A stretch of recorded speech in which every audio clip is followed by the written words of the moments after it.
Good energy. I don't need no negativity around me. High frequency. I'm talking high G-O-D. Yeah, yeah. Good energy. I don't need no negativity around me. High frequency. I'm talking high G-O-D.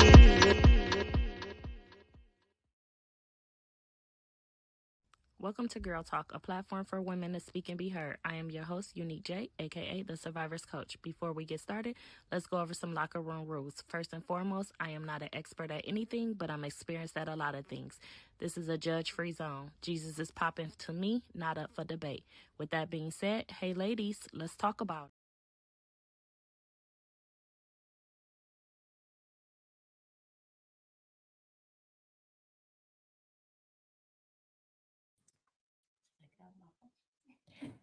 Hello. As it stated, I am your host, Unique J, and today we are celebrating Women's Month by highlighting some achievements of some awesome women who play vital roles in our community. So with that being said, let's introduce our guests. We have Miss Vanice, Miss Hernika, and Miss Didi. Hey. Welcome to Girl Talk, ladies. Thank you for having us. Thank you for having us. Oh, thank you for participating. We appreciate you.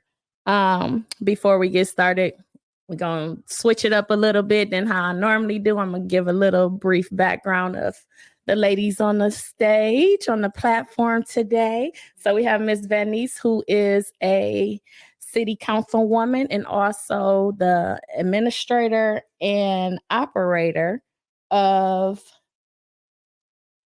First Light Child Center, right? Child care. Okay. All right.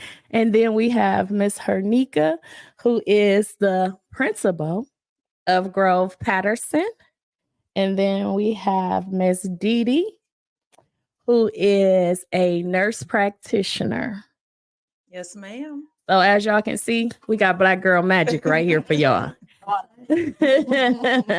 So, before we get started into going in depth and letting them give their bio of who they are, we go into some locker room talk. And locker room talk is we just ask a little questions just to break the ice so the audience can get to know who you are. All right. So our first question is a two-parter. Our first question is, where are you from? And are you married with children or grandchildren? Let's start with you, Venice. So I am not married. Where am I from? I'm actually from Toledo, Ohio. I grew up. See, this is where I get a little ratchet at. Take your time, sis. Take your time. I grew up. This is a judge-free zone. Look, and you know, I typically don't care. I'm from Smith Park, born and bred. No, that's where I was raised at. I am not married right now. I have a 22-year-old daughter, and I care for my 2-year-old niece. All right. Miss Hernika. All right. Born and raised Toledo, Ohio. I'm married to my high school sweetheart. We met in junior high, but we started dating my junior year of high school. So love him to death, Keyshawn Johnson. Most people know him. I have 3 children. My oldest daughter is 25. Jayla Kinray is my name spelled backwards. A lot of people don't know that. My middle daughter is Jayla. That is my twin in all ways throughout. He just turned 23, and my baby boy is KJ, Keyshawn Jr. He is 19 and just came home from college a week ago. So, yeah. All right, Miss Didi. So, hello, my name is Didi, born and raised in Toledo. Spent some time in Florida because my dad was in the service, and then we came back up here shortly after I was in elementary. I am married. I don't have any children, but I do have children and grandchildren through my husband. And I have 2 goddaughters. All right. Our second question. All right. Now we're going to get to the nitty gritty. No. Right. All right. What motivates you? You want to start with me or Miss Didi? We'll start with Miss Didi. Oh, I had to take a side. Some drinks. Girl, we got some snacks. I need a charcuterie board. You know what motivates me is actually my past. Really? So I grew up in a household, we were physically abused. So we did have child protective services in our life. They did take my sister for 3 years, my younger sister. My parents did do drugs. And it was just, we were stricken with poverty. Even in high school, I can recall eating at Cherry Street Mission, St. Vincent de Paul, soup kitchens, admiring my fellow high school students while, they had the latest and greatest Jordans, leather coats, Levi's, and we was going to the Dollar Tree to get our clothes. So my past motivates me to do better for me and those who I care for and those who are around me. It makes me understand where I've come from and where I'm going. And it makes me want to accomplish more. It keeps me grounded, actually. It's very humbling to appreciate where I am at in life now. So my past motivates me. That's All right. Yeah. Thank you. What motivates me most, I think, is just God first and foremost. I cannot say I have a testimony that you have, but just life in general, just going through. I had almost the opposite childhood of you. I mean, I couldn't imagine a better childhood, growing up. And my grandfather, he was a Tuskegee Airman, and I didn't even know that until almost right before he passed away. And just my history, the family history, and what my forefathers kind of went through, and the way my parents just instilled just the value of education, and my grandparents, great grandparents. I mean, that's why we're so family oriented, and that's what drives me. I want to make sure I make them proud. Both my parents are still here. We just celebrated my mother's 70th birthday. Probably Nice. You guys may have saw all the Facebook pictures and videos, but that's what motivates me, just making myself proud, but my family and my forefathers, my ancestors, because what they went through, and just that's what drives me and motivates me for what I do. Just my purpose. My purpose. All right. Mine is a little deep, like it is. Doubt motivates me. People have doubted me all my life. I grew up you probably didn't even know, because I didn't know your story. I actually was the same age as Dee Dee's sister. And we were in the same class. But growing up in a neighborhood that was gang-ridden, of course, drug-ridden, of course, and poverty-stricken. We got hit with the drug epidemic, and a lot of people doubted where I would be at today. So doubt motivates me. The trust I have in Jesus and what he brings into my life helps me fight that doubt, even in every role. A lot of people don't know that when I opened my childcare center, I walked away from a great job. It was a great job and career. And the doubt that I had in myself to actually do what God told me to do pushed me even more. So doubt motivates me. All right. Okay. It is. It's a little deep. It's like, It's okay. It's okay. What are you most proud about yourself?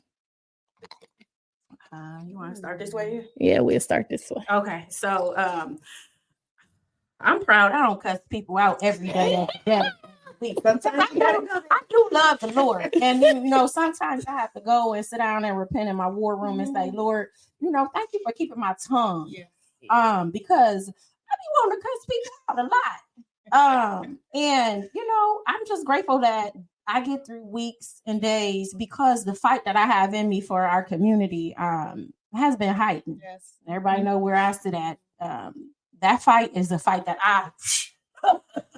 it's like I want to tell everybody every other day, meet me in the street. Then I have to bring it back and say, you know what, Vanny, sit down and talk. Because one thing that I know is I have 4 degrees. They get me in the door, but they don't sustain me. What sustains me is what sustains me is my knowledge of the streets my knowledge of engaging folks. So yeah, not cussing people out actually helps. That actually is that's it. I can understand that.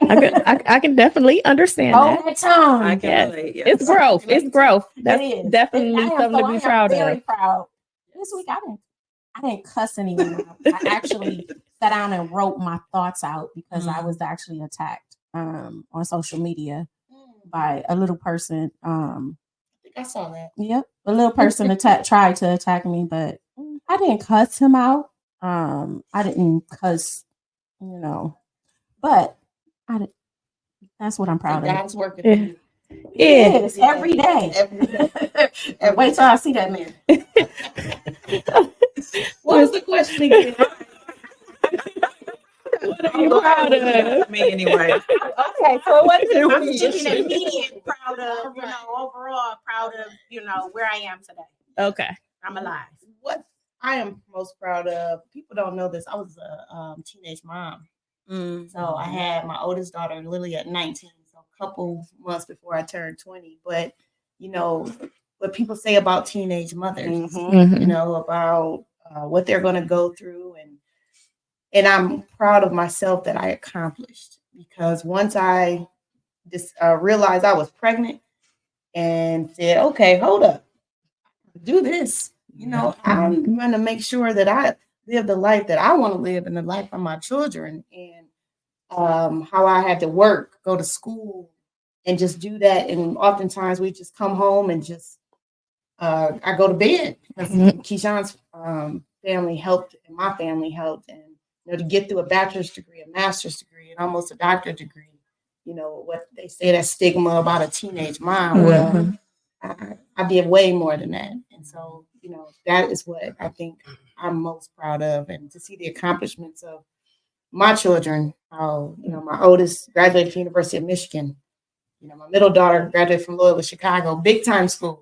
Right. And my baby boy, he's coming on and doing the same thing. So, but God at times, because there are times I'm like, how am I gonna do this? Oh Yes. my God, let me just quit and just live life, But I knew I couldn't quit, because I knew the lifestyle that I wanted to live and the lifestyle I wanted my children to live. So there's promise out there for those teenage single moms. Yes. That you can make it and you can do it.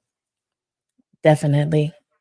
So what I am proud of is, and I always reflect back to it, is my childhood. And when you say that people expect for you to fail, that's what the expectation was for me. And I had to get to a place where, with the anger that I had in me, it was me versus myself. And I was stopping myself from accomplishing a lot of things by being angry with life and angry with my past, and not being able to come to a place where I can have peace. Yeah.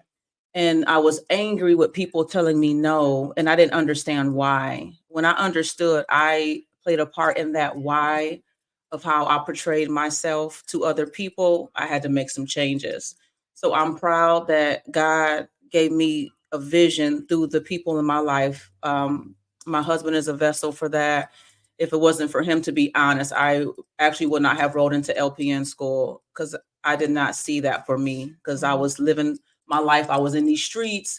I was happy I was getting a paycheck every week. I had no purpose, actually.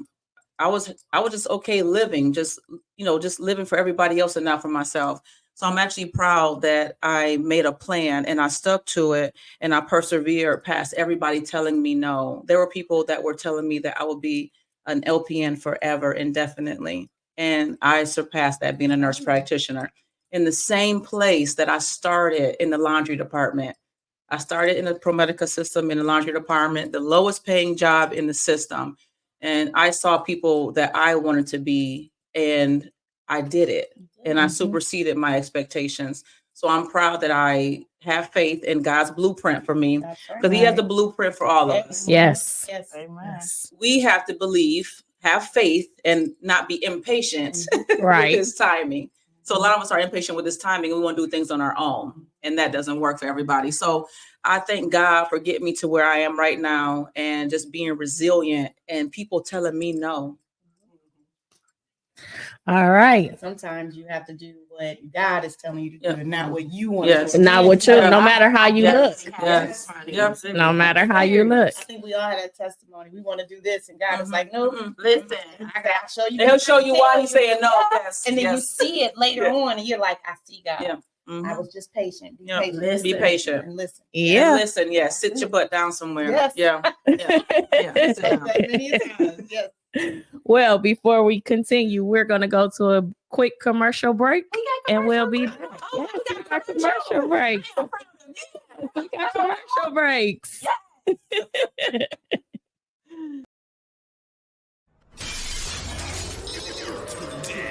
With Big T, Shay, and Miss Amy. Mud Talk is the only show that brings you the latest in music, news, and fashion, and keeping your ears to the streets while you grind and shine. Hosted by Big T, Shay Renee, Amy, and your boy Red. Be sure to tap into Mud Talk every single Friday, starting at 8 p.m. live on Facebook and YouTube. And catch us the next day, wherever you stream your podcast.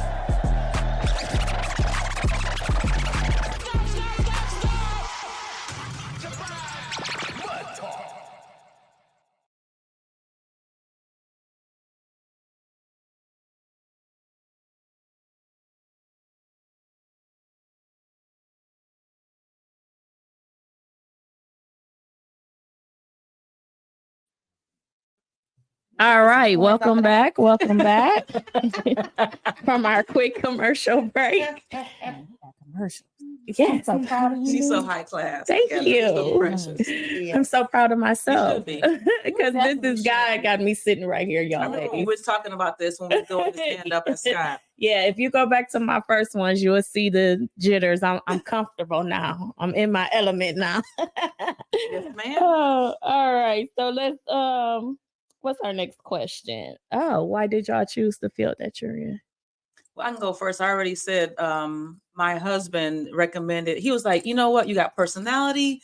You'll be good with people. And he's like, you should be a nurse. And it's funny because my recollection of what a nurse was bedpans and water pitchers from the movies. So I remember telling him, I said, I don't want to put no silver bedpans under these people. I don't want to do that. It's the cold. The cold one. That's back in the day, David. But that was what I recollected when he mentioned me being a nurse. So I actually went to the school, took the entrance exam, passed it, and the rest is history. I just kept going. But y'all was always smart though. All of y'all. I mean, I ain't mad about that, girl. Keep Y'all taking was it. always smart though. But Like, I appreciate that. But you know, this But is that's the- black girl magic. We lift each other up. and this I is love the it. thing too. I was very intelligent in school and I was put up in grades and had honors classes. But the life that I led after school led me in a different direction. okay. We have that. I wasn't so smart. So we was dumb as I was a little fuck. dumb. I Yeah. was with you. Yeah. So I went off on the straight path, off in that cornfield when I should have kept straight for a while. So I had some life lessons from that too. But I just got back on track. But we have those lessons also to teach us what we need to do different today. Yeah, they made us who we are. They They shape do, us. yeah. Ooh, We gotta have those. We went to the cornfields. We went to the pond. I was like, woo, I'm so bad on social media back in the day. Man, Okay. That's a whole different topic right there. That's a Okay. whole nother conversation. So Miss Hernika, what got you into education? My calling, like when kind of what you said, I was always smart, always intelligent. You know, I have my mother keeps everything. Mm. So I was going back through some old records and looking at when third grade, my reading level was 7th and 8th grade, Mhm. you know, in third grade. But I did things off to the side, like you said, like to fight. Mm-hmm. Why? I have no clue. You know, but I didn't take school as seriously, you know, as I should have. I mean, I ended my senior year, I was in honors algebra trigonometry. Mm. And I remember that first part of that semester, I was sitting there, I was getting A's and B's. My best friend at the high, if she's tuned in.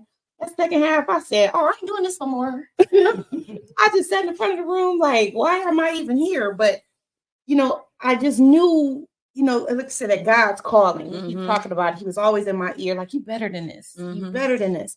So I went off to the University of Cincinnati with my other best friend, Shauna, and majored in pre-med. Mm. You know, I wanted to be a doctor, you know, but a forensic pathology. Wanted to be a doctor. But the history of where my family, keep talking about my family, my great grandmother was one of the first Black teachers in Mississippi. Mm. Mm. And so my aunt, who I am her twin through and through, she's a teacher. So that teacher, you know, perspective, proponent, it was always there. So I went away, and because honors trigonometry, I didn't take it as serious. Mm. That first chemistry class broke me.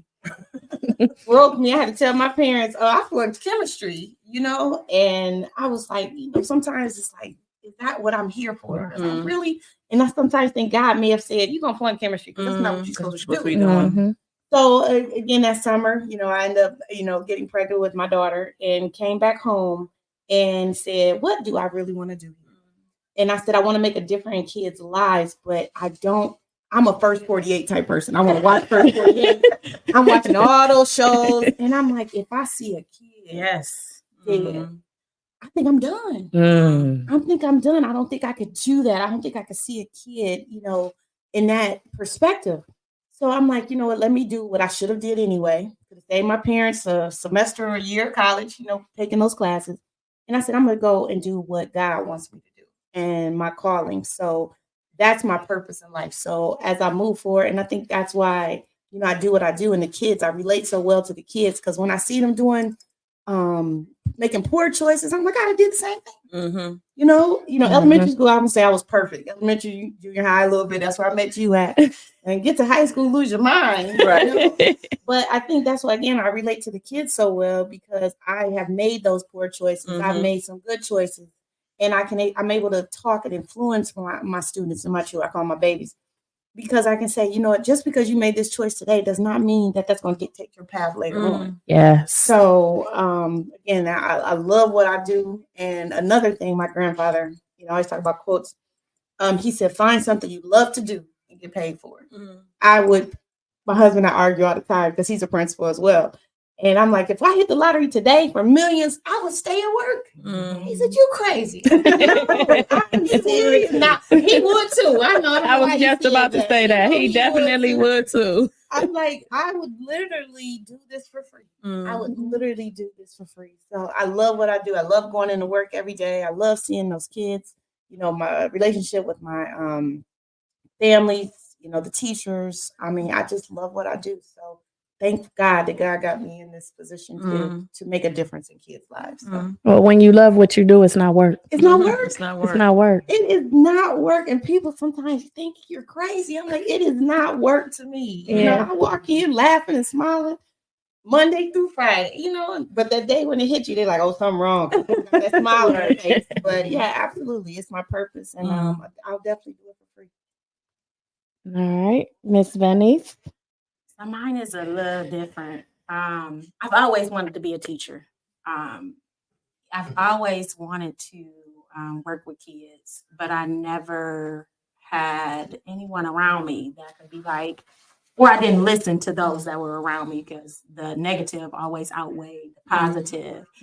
But I started off everywhere. I worked everywhere. When I started off at Head Start, then I left there because I was ready to fight these mamas that didn't want to take care of their babies. I wasn't prepared as a 19-year-old for you to tell me how I can't tell you to put a sweater on your baby. Okay, keep your baby home. So I got out of that and I just went through and I just did what I could. And then I actually decided to try to go to the Army. Really? Really? I actually went. I never reception. knew that either. And I had to bring my cool tail back because before I went to reception, I had a one-night stand and I was pregnant. Oh, man. And I was like, I said, y'all can't take it out. They said no, because I didn't know. I said, so I gotta leave. They said, yeah. I said, so I came back home. I worked at Chrysler. I worked at Jeep. I worked at Jeep in 01 and I worked there till I had my daughter. I took the layoff when they switched over to the new plant. Started working at St. V's in the registration department. And then I moved up into the business office, but I've always been in positions where I was training somebody. They always got me, you need to train this person. So I worked after the business office. I went back to Jeep because I said, I need to go to school. I need to go to school, finish my education. At the time, I had an associate's in early childhood education. And I was just like, I ain't using this because I'm going to fight their mamas. So I stopped thinking about that. And then when I finally had my daughter, my whole life changed. My whole outlook in life changed. They do that. God kept giving me dreams where I was surrounded by little girls. And she was actually starting at Stewart Academy for Girls. And the principal and assistant principal was like, come on and work for us, Mr. Keaton. And Suzanne Muggy. And they said, come on, be a school community partner. I was like, all right. So I started doing that on top of working at Jeep third shifts. I used to do that first shift and go to Lourdes College for my undergrad after I left there and then start all over. So it was. So Mr. Keaton kicked you in the butt too. He did. He was honest. He was always telling me, you need to go, you need to finish your school. And then you know who else? He was a major at the time when I first met him, Major John Tharp. He pushed me. He kept pushing me. And so finally, Jeep went through that whole situation where, it was the recession was hitting and the big three was about to fail and they laid everybody off. And I said, I ain't going back. I made good money, but I ain't going back. I finished school and I started working at Life Skills High School. I remember that. Now, those kids, they were exactly like I was. They had issues where they had parents that were on drugs or that weren't around. They had gang, they had poverty, they had everything. And that school actually changed my outlook on what my career was going to be. And I ended up staying there for 10 years. And God kept tapping me on my shoulder, like, all right, you did what you were supposed to do. By the time I left that school, I had the highest enrollment that they had in the 10 years I was there. I had the highest graduation rate they had in the 10 years. I had a partnership with TPS to allow my kids to get into the career tech programs. And that's unheard of. I had every kid wanted to come to Life Skills. I had the highest attendance. I had everything, but it was not hard. It was not easy. I used to have kids. If you don't know what Life Skills is, Life Skills was a dropout recovery school where at-risk youth used to come. If you got kicked out of any TPS school or any Springfield school, I was getting kids from Maumee, everywhere. You got kicked out and you came to me, you didn't leave me until you graduated, unless you died. And I had a lot of kids die. Had a lot of kids go to prison. I had a young lady that was 16 that had been addicted to heroin since she was 9. So that drove me to stay there for as long as I did. And I became the administrator. And I loved it. I absolutely loved it. Always had a smile. When I tell you, and I had one of my really good friends, Travis J. Amerson. Yes, that's my boo. When I tell you that man made me happy every day I walked in that building, we had made it a party every day for the kids and they loved it. And so, after a while, God was tapping me on my shoulder and said, it's time for you to go. I was like, this is the most money I ever made. I'm not going nowhere. Like, I literally said that throughout my prayers. I was like, Lord, I ain't about to leave. Please make a way for me to stay. And he sure got me up out of there. I wasn't asked to resign. I actually walked away. My grandmother had died. My blood pressure had skyrocketed. A new company had bought the management of the school and they were ignorant as hell and didn't care about our kids. So it was time for me to walk away. And I had interviews and I had jobs that wanted me and I had schools that wanted me. And then all of a sudden, God was like, that's not what you want to do. So they all went away. Like literally everything went away. So I started to do a childcare center in my home. I started the process of doing childcare in my home because I had kids at Life Skills with a first grade reading level at 20. So some kept saying, start over, start over. So the way I thought to start over was childcare center. So I was dating someone at the time, and an amazing man. He actually said, don't do it out your house. Let's go find you a building. This man literally took a loan on his house. Mm. I took some of my retirement, my STIRS, and we put into a building, and we purchased a building in 2019. Now, mind you, 2019, December of 2019 happened. What happened in 2020? Right. COVID hit. And I wasn't able to open right away. Oh, yeah. So I had a job offer that I took. I did some consulting work, but a sister was broke. Like literally, I was broke. And then 2 months after my center opened, in July, I got on council. Why I do that? They only make $27,500. So I was broke and having 2 jobs now. And so as I navigated the waters, I'm on council, car repo, walking to work, but I was the happiest I had ever been. My daughter was in college. I didn't have to worry about her financials because she did well in school, who I'm very proud of. But my passion has always been for kids, to change the dynamic of the relationship with parents in school. Parents and schools, because sometimes you know how I used to talk to parents and they didn't understand a lot of the jargon that we talked about. So I like to help them advocate for their kids. I've gotten children diagnosed with autism before they go to kindergarten, and have that paperwork set. And you know how hard it is when you get a child that has autism and you got to go through the process where they go in. My babies go in with documentation already. Just my passion for making sure children are good at the beginning so they don't have to go to a dropout recovery. Now, council, what motivated me to get on council, which is going to be real easy. I just wanted to help a little bit more. And that's it. That's it. That's it. Period. All right. Well, okay. So we have another question. These questions were sent to me. Oh. By who? So these ain't. I'm like, who? So these ain't the questions that came off my head. These was sent to me privately. I can't tell you who. They were sent to me privately by multiple people. So look at that.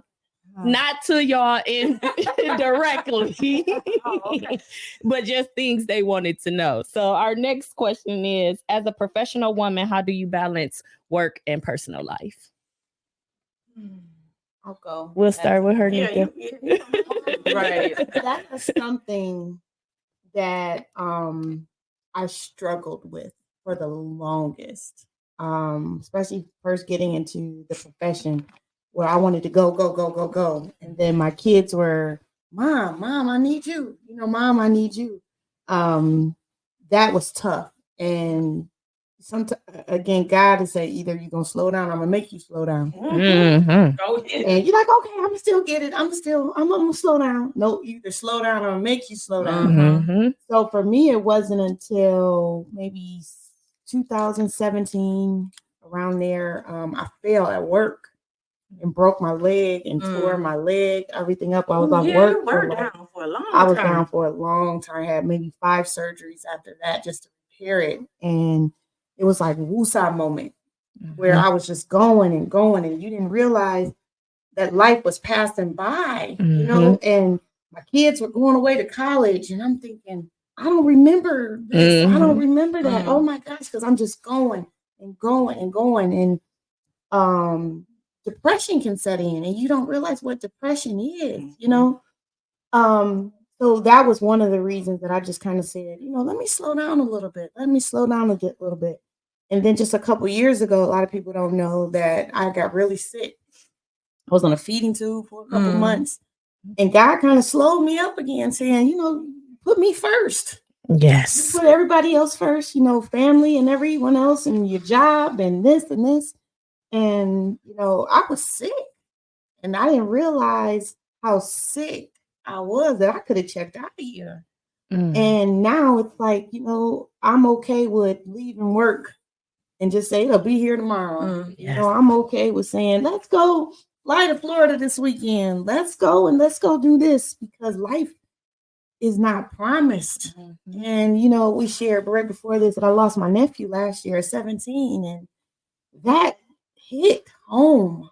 that life is not promised. And, you know, I'll be 46 in another couple of months. And like, I look at accomplishments, but it's so much more to life than that. You know, I think that's one of the toughest things being a professional woman, you know, with family and friends and your career is balancing the two. And, you know, if I checked out of here, I hate to say I love my job, but they will have somebody lined up in another building the next day.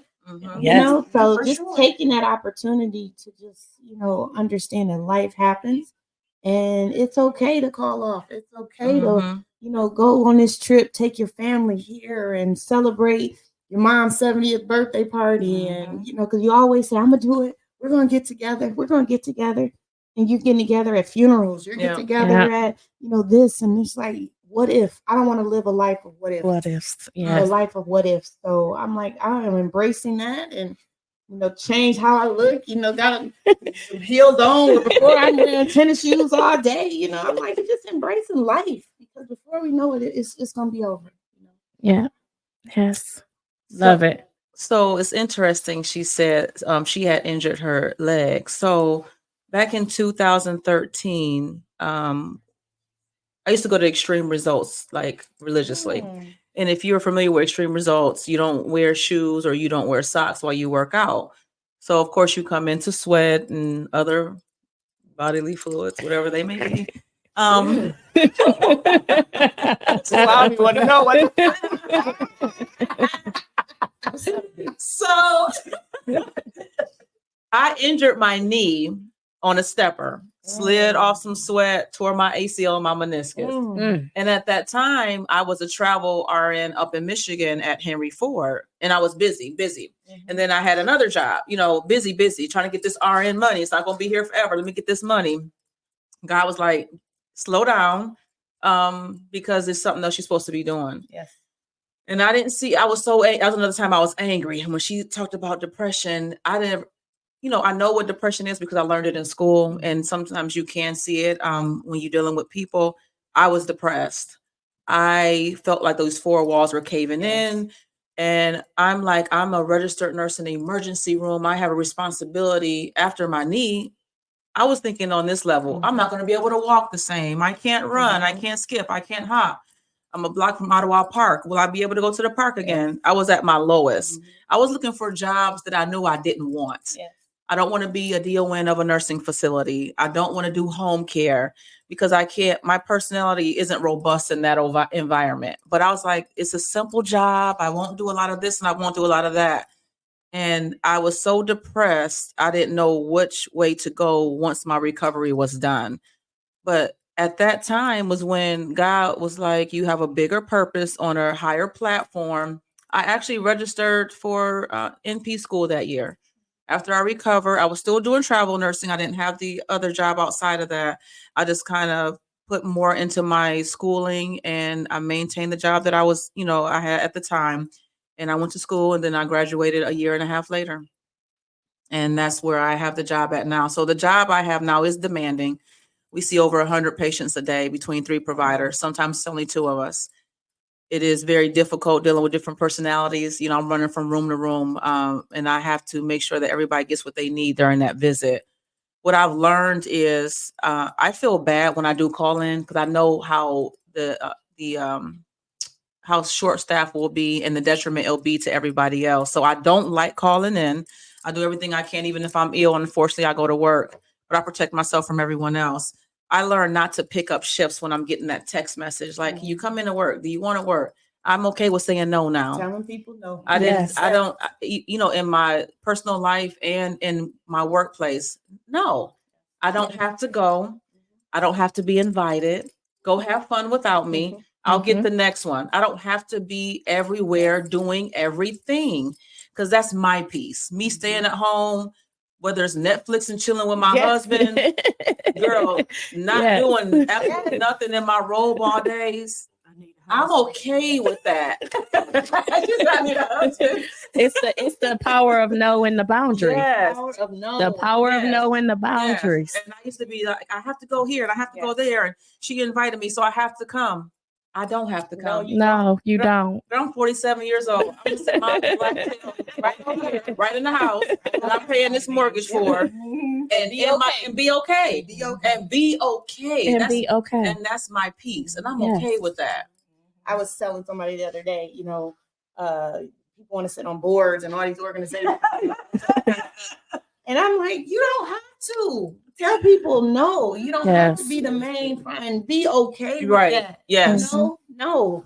Yeah, I'm as good now a with telling yes, people no. And as a retired people pleaser, you have to listen.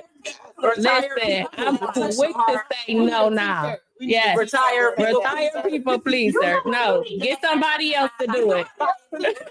Get somebody else to do it. I am okay with being at home. Yeah. I am okay with being in the comfort by myself. I don't even gotta have my husband and the keys there. Like I'm okay being by myself. Yes, at home. I'm Yes. okay with that. Going to a restaurant and just sitting there. By yourself. I By can do myself. that. I love doing Reading a that. book. I love it. Yes. Yes, there's peace in that It is too. peace. Yeah, I love it. Sitting at the bar at Longhorn, don't say nothing. I don't drink, so I don't know about that. I go to bars and Nobles, but I be at Longhorn eating my little Wild West shrimp drink with a nice little glass of lemonade. I like that question. Well, how do you balance? So people think that I don't, because I have too heavily impacted, but I'm gonna tell you how God worked. And this is so interesting. So I'm on council and I own a child care center, and I'm also the preschool teacher, the pre-K teacher there. And I get off work at the daycare at the child care center from pre-K at 2:00. I might have a meeting one day a week, and I tell my aide, don't schedule me for nothing else. At first, when I had the child care center in council, my schedule was crazy. You couldn't get a time in. Listen, I learned how to put, because I have an assistant that does my council calendar. I put block all day, block all week, block, because people will try to attempt to monopolize your time. So what God did to me 18 months ago was he gave me my little baby niece. She was 7 months and I had to care for her. And she took all my time. And he said, you have to care for her, because I promise you, I done gave my uterus up. I wasn't trying to have no more kids. Have way with it. Shop closed. And when I think I had a hysterectomy, maybe June 15th of 2022. He gave me her September of 22. Oh, wow. And I was like, oh, you funny. But okay. And I've been caring for her ever since. So we go home. She's in bed by 7:15 every day. And that's with us reading books, dinner, and everything. So if you can't see me before 5 o'clock, you won't see me. So it's just basically no. Like everybody said, no. And I enjoy sitting at home and watching Ratchet TV all day long. Tubi. Tubi is that escape. Hates it too. But I love it. But I know. it's an escape.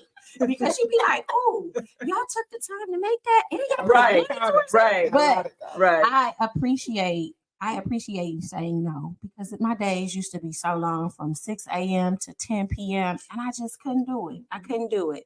And people, I don't have a 24-hour childcare center because I don't work weekends.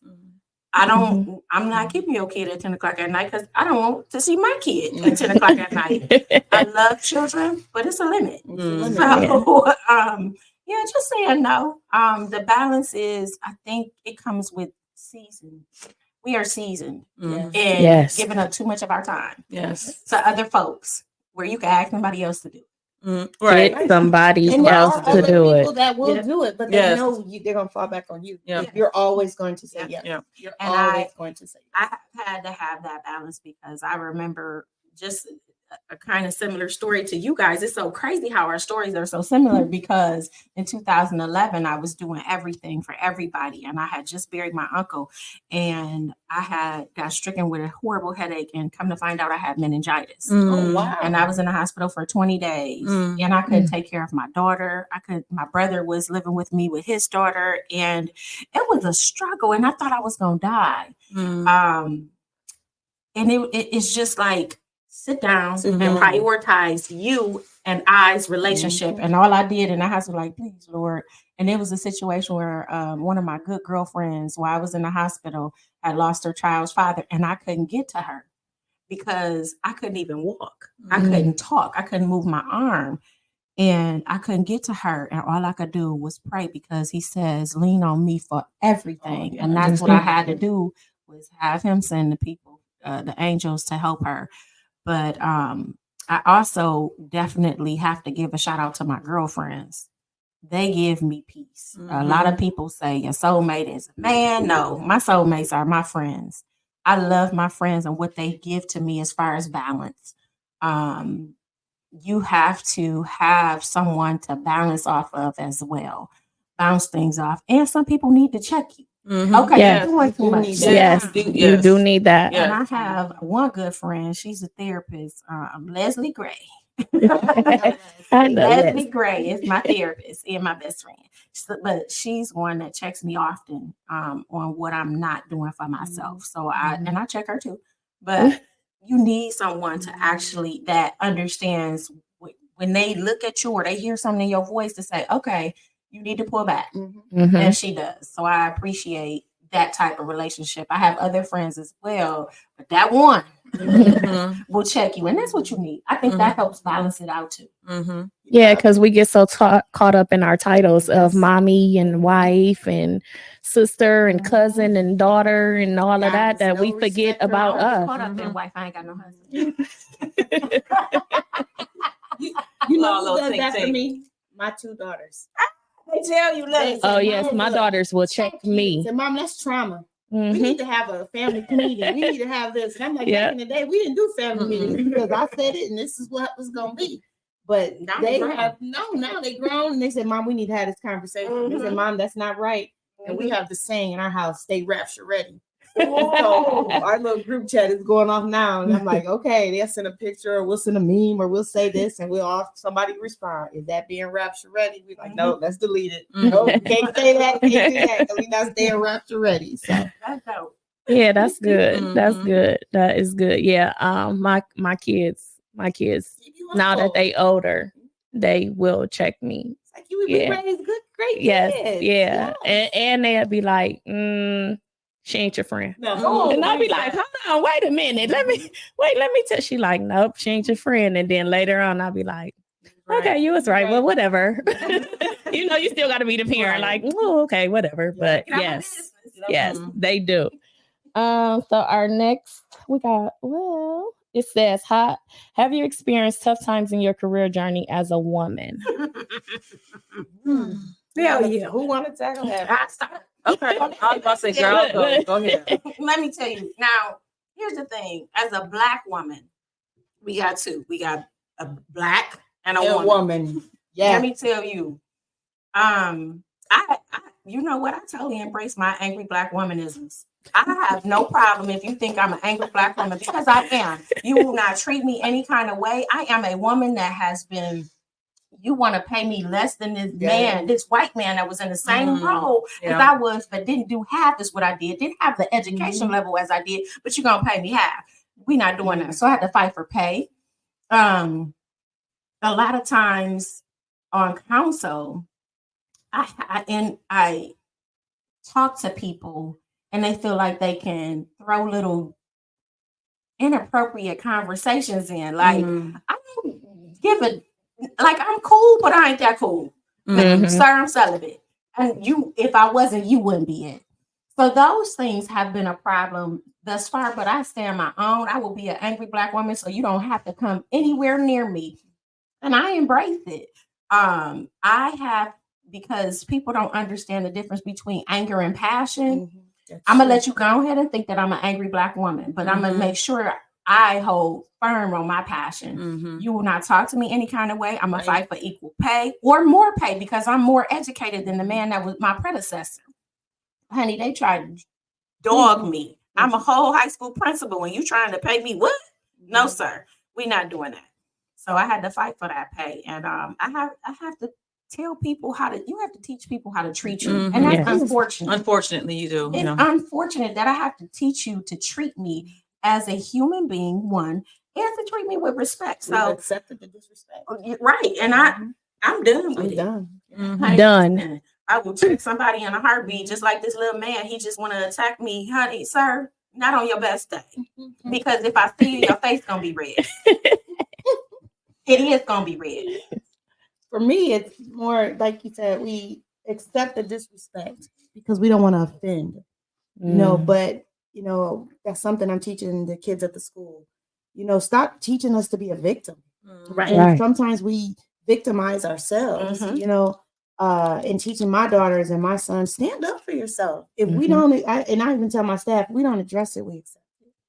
So, you know, that angry Black woman or that angry woman syndrome, no, I'm teaching you how to treat me. Right. If it's something that I don't sit right with me, I'm going to say it. Now, what I've had to do where we say, look at ourselves, the way I come back at you. I may come at you a little, you know, hey, I do. where I had to learn that maybe it's the way I come off, you know, sometimes that resting bitch face, you know, hopefully I can use that. Oh, yeah. I have it. I truly, truly have it. And I turn people off because people assume I'm angry or people assume, and I'm really a very nice person, you know? So I've had to check many of the things that I do that can turn people off where I own that. But of what I know, my experience, my background, my education, everything else, don't just immediately think, oh, because I'm a woman and I'm just dismissive of you. So I've had to fight for that respect where, you know, I may get a name of, oh, she's hard to work with, or no, I'm not. No, I just don't. Especially when it comes to that on Black women. Yeah, when it comes to children, I am their biggest advocate. And I'm going to advocate, and it's about what's best for the children and not what's best for me as the adult, or not what's best for me as the principal, or what's best for me as the teacher. I'm going to advocate for that child and continue to advocate for that child, whether the district likes it, whether the parent likes it, whether the teacher likes it. It's what is in the best interest of the child. And sometimes you can get people don't like that at times, and you stand on I like that term now. We stand on business and be careful and be okay with just saying this is what it is, and we're moving on. So in my career as a Black woman and a nurse, it was hard for me, especially as a registered nurse working in the ER, that I wasn't as smart and intelligent as my counterparts. So I would get a lot of patients that were very vocal when I would walk in the room, and they would say, I would want a white nurse. So me being Dee, and I had ignorant moments, very professional ignorant moments at the time. I don't have them no more. I would walk back out the room and walk right back in and introduce myself again and say, what brings you here today? Oh, that's so professional. We're not switching. You don't get to choose. Because I'm capable of not beyond the counterpart that you're requesting. And I'm going to give you my all once you're my patient. Because like I said, I'm like you said, you're advocating for the students. I'm advocating for the patients. You're coming here to get help, to get some form of peace and hope that when you get home, you'll get better. I'm here to give that to you. You have to let me give you the opportunity to have that. And even as a nurse practitioner, I know the nonverbals when I walk in a room and introduce myself and their faces drop, expecting somebody else. No, you're going to get me.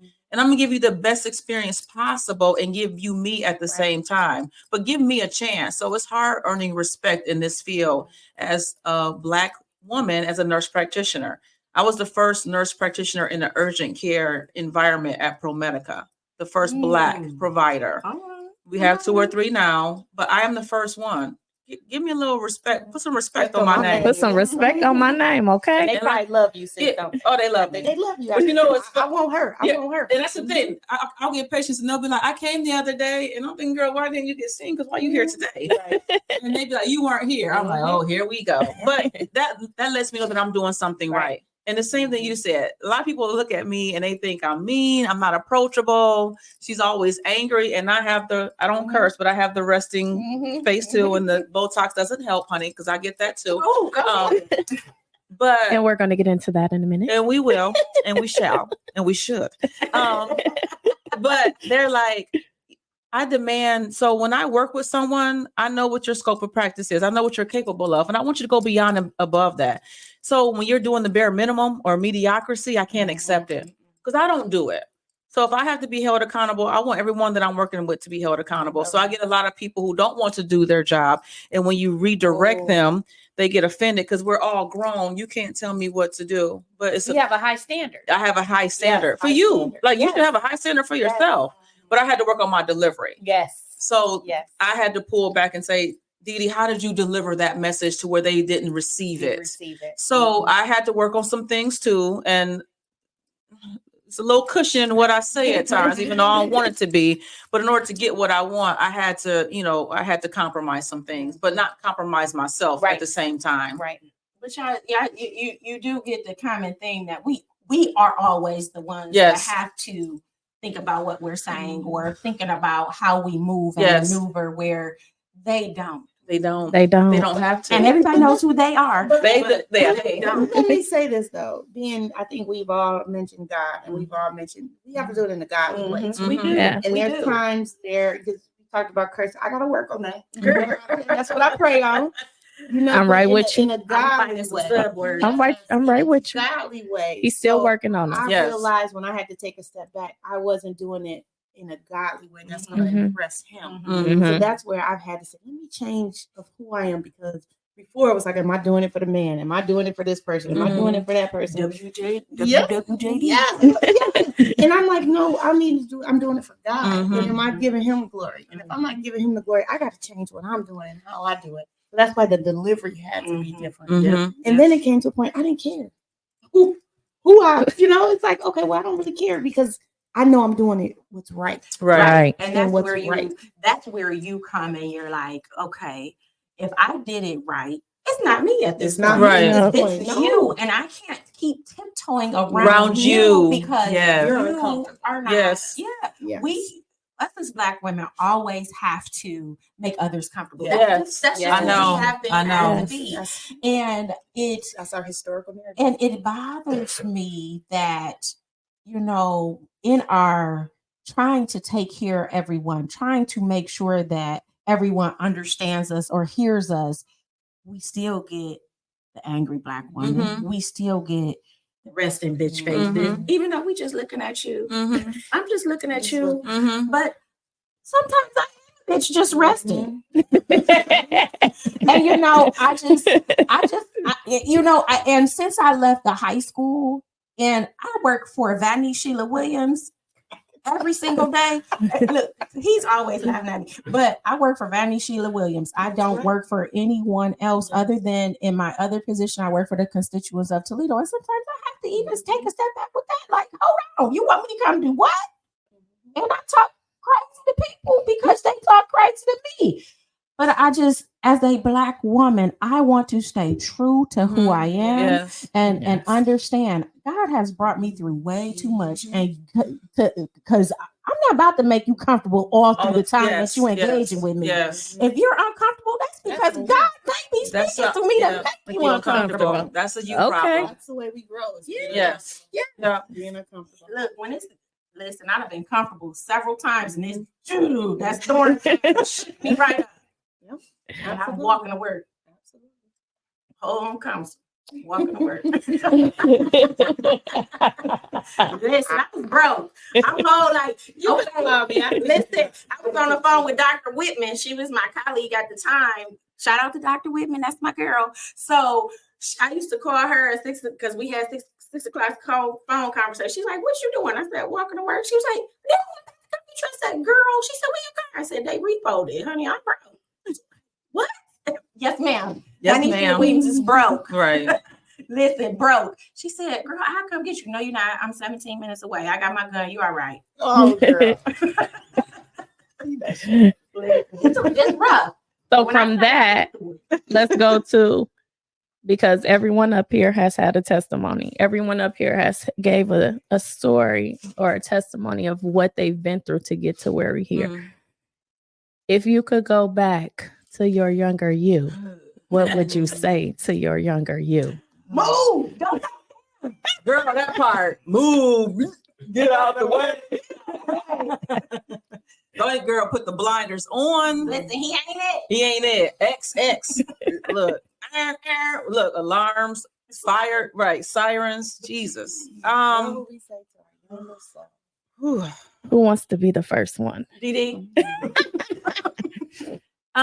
In my situation, how my life played out, I think what I would say to my younger self, it would have been to stay in school. After high school, I did not go back immediately, and I actually have a degree in computer programming that I didn't utilize. Would be to stay in school and not listen to outside influences of what was important in the moment. I lived in a moment a lot. I didn't focus on finances. I didn't focus on my credit score, saving. I didn't focus on anything that will build financial wealth for my future. I was living for the streets. Yes. I didn't have the concept of how to be an adult. I was still a child at 18. When I couldn't wait to leave the house, I was still a child at 18, 19, 20. I got caught up with the wrong group of people, and I thought that was the best thing ever to date a drug dealer. Showing me a world that I didn't know was out here. It's cute that I'm getting outfits. It's cute that I'm smoking 3 or 4 blunts a day. That was cute to me at the time. But I would tell my younger self, stop living in the moment. It was so many snakes in my life that I sought comfort in, and I didn't see it. So many people that could have debilitated my future, and I did not see it. I just didn't have the vision to do the right thing in the wrong situations. So I would actually tell myself to stay in school. These kids have got to stay in school and get an education. But, it's a time now where you don't even have to go to school. You can get a trade. There's multiple trades out there where you don't have to accumulate financial aid debt. And the timing of schooling is less, and you can still have a substantial income without going to college. But I would tell people to stay focused on their future, their finances, just their mental health. Yes. Sometimes you don't even take time for yourself to understand who you are to go into your adulthood. I lost all that leaving the house. I just couldn't wait to leave the house and be an adult. I had no idea what an adult was. Girl, bills? I'm sorry. And you're due when?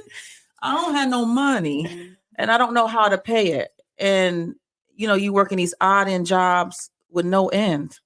I just didn't have any substance in my young adulthood.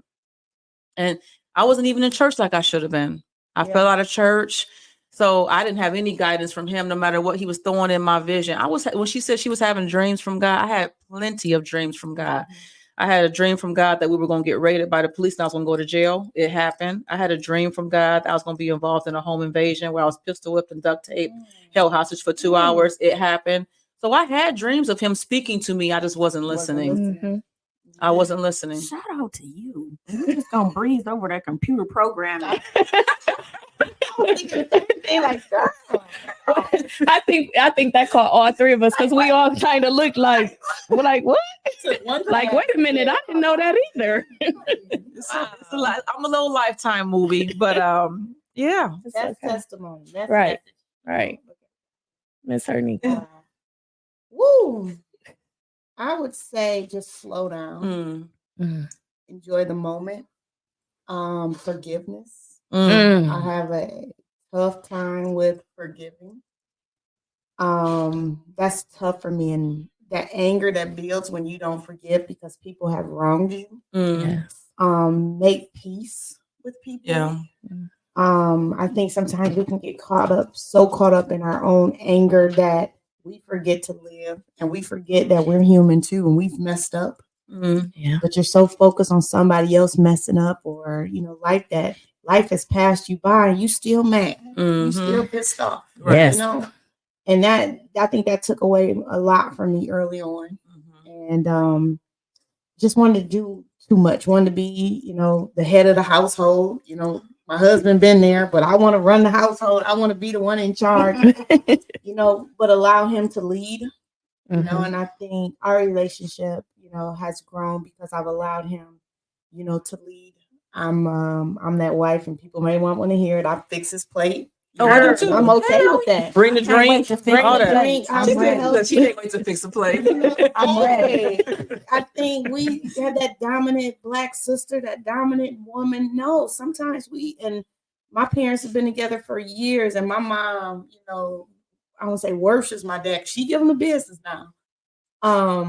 But we have this in our head that we have to do so much as a Black woman. We got to be in charge. We got to do this. No, sometimes God has wanted him to be the head, and I wanted to run the show. No, when I have decided to step back and forgive and step back and allow my husband to lead and step back, I have been able to grow as a person.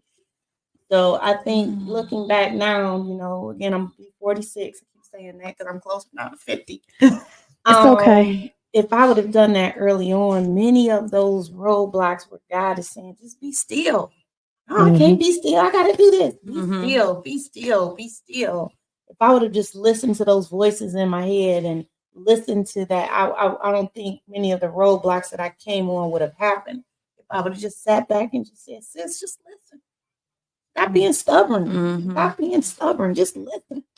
So I think that would be, you know, for all the young ones that are on, that are listening, just listen. Just sit back and just let life, and it's going to work out. If you have faith, it's going to work out. It's going to work out. So mine is, if I could go back and tell my younger self something, it was like, play for the long game. I didn't think I would be here today. I thought I was going to be dead. I've been enraged and had guns put to my head and been shot at. Yes. I done been in situations that I allowed myself to be in. And sometimes people in my life put me in those positions. But play the long game. I always was looking for someone to love me enough to tell me to stop. And I didn't have that.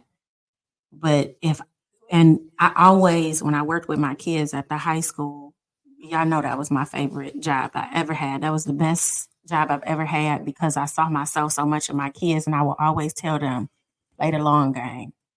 And when I talk about playing the long game, it means make sure you take and plan out your future, even though it may not go that way. God always tell us to make preparations. And I didn't prepare for nothing but the day. At all My times. grandfather used to say, wake up with a plan. I plan. didn't have a plan. But my plan now, as a grown, I'll be 45 this year, is to go into my sophomore year and give me a husband so I can sit out there. My husband. Come on, guys. I'm gonna lose all brain cells. I'm not telling what you want. You want me to shut up? I'm talking. But yeah, I would definitely tell myself to play the long game. I used to do so much, and it was always for instant gratification. Yes. And that's why with my child care center, I was able to play the long game. I executed it. So that's what I would tell my younger self is play the long game. Realize that everything has a purpose and a reason in your life to be happening. Because I tell you, my degrees gets me in the room, but my streets sustain me. See, my younger self, I would have to say, just be yourself. Be yourself, because I feel a lot of situations I got in is because I wanted to be in the in crowd. Girl, I wanted to be the girl. I wanted to be the girl, the ride or die, the girl. So just be you. You don't gotta. If they don't accept you for you, then they ain't the one for you. That's right. That's true. So that's what I would tell my younger self. Let me tell you this: your younger self, girl, she had this mushroom hair. would come in the tie. I'm like, oh, she has such beautiful hair. I'm like, I need that. And everybody thought I was stuck up, and I was the biggest thug in the so. I was the biggest thug. Got you. Oh Lord. See, Unique was always across the street, so we was like, she was like the. She was like, yeah, she was like that. Like, it was crazy. I remember riding through her neighborhood and they shot at my car. We facing her car down. But look at us. And this is the whole point of this. Like, this is all seriousness. This is to let our Black and brown girls know. Mm-hmm. That no matter what you go through, you can still accomplish anything that you want to. Oh man, listen, the world is yours. You just got to be able to be patient and get it. But kind of what you guys said growing up, you know, you guys, I don't want to say you guys had beef or anything like that. We never had beef. No, we never had beef. It was just our neighborhood. But the neighborhood had beef. But you guys have grown through there. The neighborhood has grown. These kids nowadays, they're not getting to be 30, 40, 50. They don't realize what we had, that little beef we had, it don't matter. Girl was so stupid. It's so stupid. And to too, laugh about it. Right. This generation. Yeah, this generation though, we fought. Yeah. This generation, they coming with pistols. Yeah, they're shooting. They shooting. We fought. Mm-hmm. I remember getting into a fight at McTie. We caused a whole riot. And then right after that, I found out that the people I was fighting with was my cousins. So I came back to school. I come back to school from suspension. They like, wait a minute, why you here? Oh, she my cousin. It's over with. Right. Ain't no squash it to be done with it. It's over with. This my cousin. Right. Like, so you got sisters shooting at each other now. So they just don't value life. No, they don't. Larry used to beat the mess out of me. And he used to fight, and I used to lose. But we fight. I would never shoot But you, yes, but you, if something happened with your sister, you right there. Yeah, you right there. They're not doing this anymore. And I think it starts with the foundation. Also, like, my girls gonna ride for each other, but I installed that in them. The same thing my mother did for me. Me and my sister, we done been at it too, but I could talk about her, but you better not talk about her. And if I allow you to, tread lightly. Tread lightly on what you say, because at the end of the day, this still my sister. So we ain't gonna play them games. So, ladies, it has been great. Yes. It has been great. So before we end, we always go out with our highlight of the day, which is one woman can make a difference, but together we can rock the world. Okay. Girl, yeah. Nice. That's dope. I like that. Yep. So, and we got our new segment. Yes. Okay. So before you got the other one before we all the way in. Miss Didi. Yes. Tell us about your concierge. So, outside of me being a nurse practitioner at the urgent care, I am starting my own business. It's a concierge service, Undeniable Wellness and Aesthetics. And Undeniable is a name that my husband gave me for my license plate because I wanted a vanity plate on my car. And Undeniable is I should not be denied what God has in store for me. Ooh. Girl. So, so what it is, it's a concierge service. I come to the patient's home. I do tox injections. I do skin peels, teeth whitening, chemical peels, filler, and I'll be recently adding weight loss services. So The card. I do too. I need it right now. So I don't have none on me. But yes, that's what I'm starting now. So I'm trying to build that up so I don't have to be at the urgent care full time. And as y'all can see, she has her Skin is flawless. I was looking at it the whole time I've been sitting here. flawless I skin. mean, I do wash her weekly. So check her out. All right, again. So before we end, we're going to go into our new segment, which is Coach's Corner. And that's our today's message, which is another Black woman is your sister, not your competition. The plan is for all of us to make it. I love that. Our unity is our strength, and our diversity is our power. So we want to thank you all for tuning in with us. We want to thank you all for coming out and participating with our Girl Talk. I enjoyed it. I hope you all enjoy it. And until next month, be blessed and I love you all. Thank you for having us. Thank you.